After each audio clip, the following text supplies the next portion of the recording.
Ambassador Burns, you've talked a lot about the sanctions bill we passed here in the Senate. If Speaker Ryan in the House of Representatives doesn't take up that Russian sanctions bill, what kind of message do you think that would send to Vladimir Putin? I think a message of weakness, because the Senate, by a huge margin, has teed this up.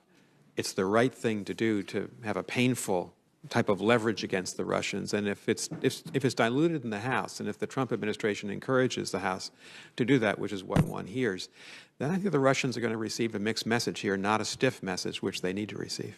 Do you think it will send him, make him more or less likely to interfere in the 2018 and 2020 elections? You know, I read the transcript of your hearing with Director Comey. He told you that he thinks it's going to continue until we have better defenses, until we've gone on the offense. I think that President Trump should consider, maybe Secretary Tillerson should do this, exactly what President Obama did, go to Putin directly, as President Obama did. It was after our election, as Senator Collins pointed out, and just say there are going to be consequences and spell them out. That's actually probably the most effective thing that the Trump administration should do. Should we take these kinds of cyber attacks and election manipulation as seriously as we would take a military action or an economic threat to our country? Well, as you know, they're different. Obviously, a military action is immediate, consequential. You have to respond within hours. I actually think this is what they've tried to do systematically to the Dutch, the Montenegrins, the French, the Germans, and the Americans is discredit democracy in the eyes of our citizens. Right. I used the word existential in my testimony. I don't think it was hyperbole. I think it was the right word to use. So I think we need to meet this squarely. And all of us have suggested a multitude of ways that we can do that. I don't disagree. I think one of the challenges, as you've mentioned, is that the current president has been unwilling to respond or even acknowledge the validity of the Russian hostile actions in the election.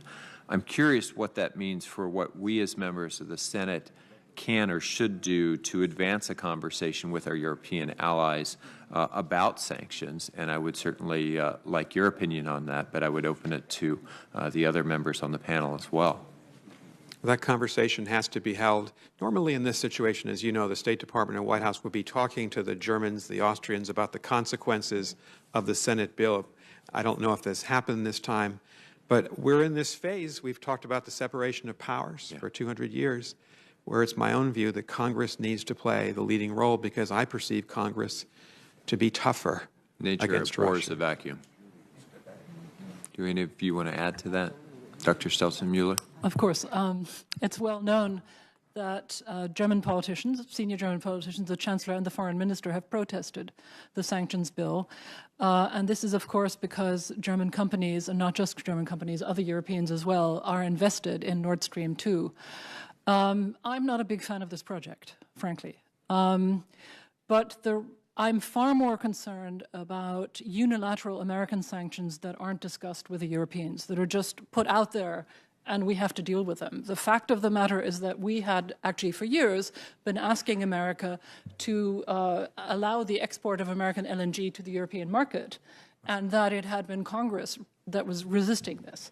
So I think the lesson of this experience is for us to, as allies, discuss what is in the interest of the alliance and where we can work together.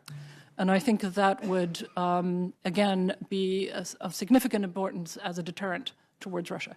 While I have you, Doctor, when President Trump questioned the value, the relevance of NATO, whether we should even keep it as a structure, who do you think benefited most from that?